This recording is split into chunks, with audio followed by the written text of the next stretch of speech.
I'm surprised that when we were playing the game we haven't started talking about yet, and you had your incredible lookout moment that I do want to talk about.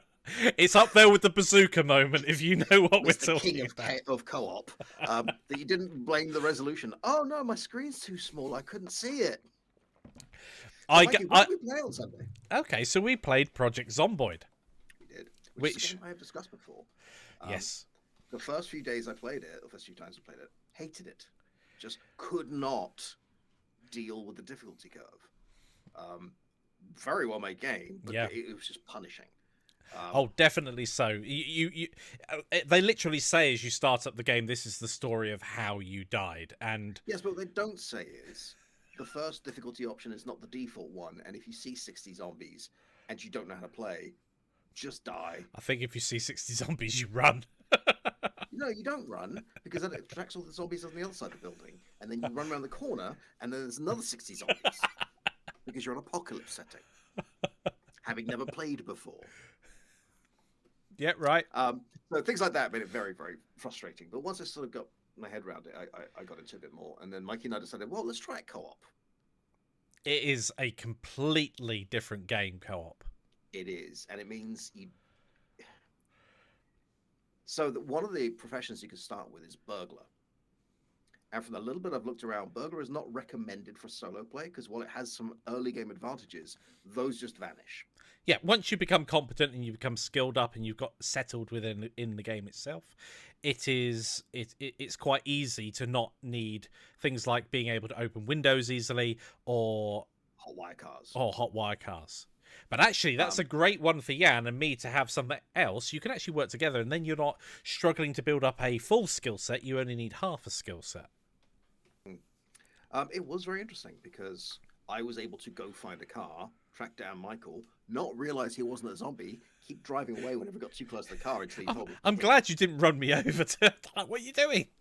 No, I turned PvP damage off, Mister Bazooka.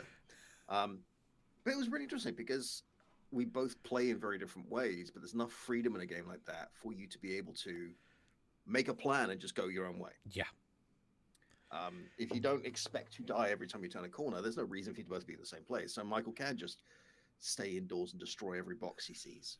I was upping my carpentry skill. Doof, doof, doof.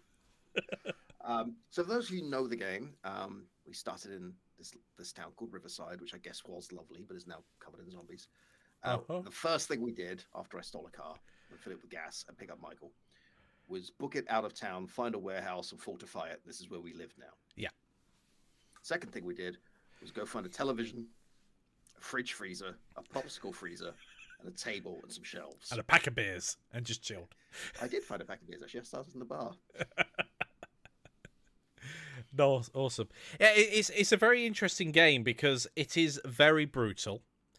I until we started playing, we actually started playing a week ago, just to test the waters with it, and it was a very interesting game because the difficulty curve changes dramatically when you've got two of you fending off. I mean, it sounds like a really obvious thing to say, but whenever I've played it alone, I have never used any of the techniques that Jan has used. Which is interesting because I've played hundreds of hours of Project Zomboid, which is very, very funny when I'm asking Jan, how do I move a bit of furniture? Turns out I never got to that stage in the game because I played Right. completely differently. I often didn't bother with furniture and I would just kip in a bed and off I go again. I never needed to move anything around. So it was very interesting seeing the different play styles that we both had actually then, Hello, Gerard. good evening, ended up complementing one another because you had the skill set that you could go off and do certain things, and I thought I picked a lumberjack. I hadn't. I'd picked a ranger or something. So you can start off with different types of Mostly it characters. worked really well. There Yeah. was one moment where I went off to get some supplies. I can't remember what it was. I think it was a bunch of gasoline. Um, Mm. oh no, right. I went to get a television because we needed it in the first week. The TVs are still running, so you can watch an education show up to 3, 4 times a day and get skill boosts. Yeah. So it's worth doing that in the early game. But we picked a place. It's a warehouse. There's no TV. So that's fine. There's a farmhouse down the road. I'm going to go there, get the television, raid all the food they've got. And while I was there, I found a generator, Yeah. which could be becoming useful because at some point the power will go out. So if we can find a skill book to teach us how to use it, we can keep the power going. So I'm driving it back, but on the way, I drive through 3 hordes. So I'm telling Mikey, I'm coming close. Every zombie on the map is following me. He's like, that's fine. All right, all right. So he opens the garage door, and I drive into our little warehouse base, and he's cleared out a big space for me. Perfect. Everything's great. Yeah. Close the thing. Okay, I start moving this upstairs. He peeks his head out the door. There's no one here. Oh, really? Yeah, it's perfectly safe. All right. Closes the door. 10 seconds later, Michael opens the door, goes, ah! And 3 zombies come in, followed by 6 more, followed by 6 more. I'm like, you are the worst lookout ever. I didn't see them. Help! So I made him clean up all the bodies. Yes. I think was fair. We did discuss, actually, whether or not we would play some of it this evening, rather than just talk about it in abstract. But it is a mature bit of content, so we decided against it, for the moment at least. It's not that mature when we play it. This is true. It's more like 2. We have our popsicle fridge. Yep. We have our fridge freezer. We have our beers. And we have our TV. Like, that's our apocalypse. All we need now is an Xbox. I'm surprised they don't have that in the game to like quell boredom and stuff. That would be an awesome addition. I mean, there is a video game controller. I don't know if you can use it. That's a good question. I am impressed with the amount of detail in that game. Well, I found out recently, there is no reason whatsoever to carry a spoon or a fork, right? Like, none. Yeah. But if you are carrying one and you eat food, you get a different animation. Nice. Right? Like, I hadn't paid that much attention. Once I realized those 2 items were useless, I just didn't bother picking them up anymore. Yep. That might have been me starting to min-max the game a little. You don't carry around those things. But yeah, it's very interesting how it changed the nature of the game. We've played a couple of other cooperative games.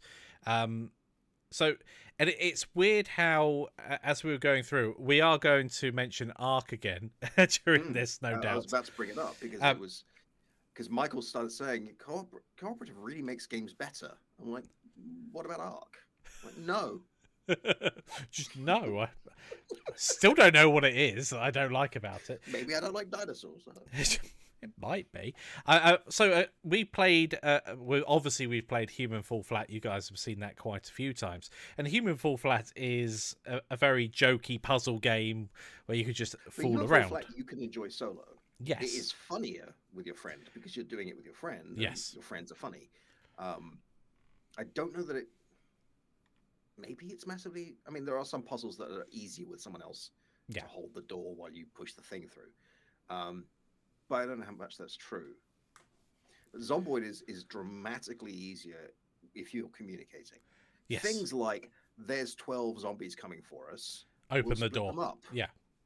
Although they did seem to target you. The house, yeah. You know. Yeah. It's okay, I'll lure them into this small little Ark funnel. On Mac. I don't know if Ark is on Mac. I have no idea. I know it's technically on Linux, but you have to run it through Proton because they haven't actually updated the Linux client in a while, and I think they've kind of forgotten about it. Oops. I've no idea if Ark is on Mac. Yeah. So it's always very interesting because Project Zomboid is a survival game at its heart. Minecraft you could call a survival game. Ark, survival game. Valheim, survival game. I love all of those. See, I have no interest at all in Valheim. See, I thought it was very interesting when we were having the discussion earlier about how one of my reasons, we're just thinking out loud at the time, is that maybe it's a level discrepancy. Because one of the things that I think, anyway, is that with something like Ark, you can end up with monsters that are far too high for you to even combat. There's just no chance in beating them. Whereas that doesn't really exist in something like Zomboid or even in Minecraft to a certain extent. As long as you've got the weapon, there's no skills. I've been on the server for a lot longer than you, and I've leveled up certain things, and I've gone and found a bunch of weapons. I'm going to have a better time. Yeah, definitely. So there's definitely, I think there's some discrepancy there. I don't know.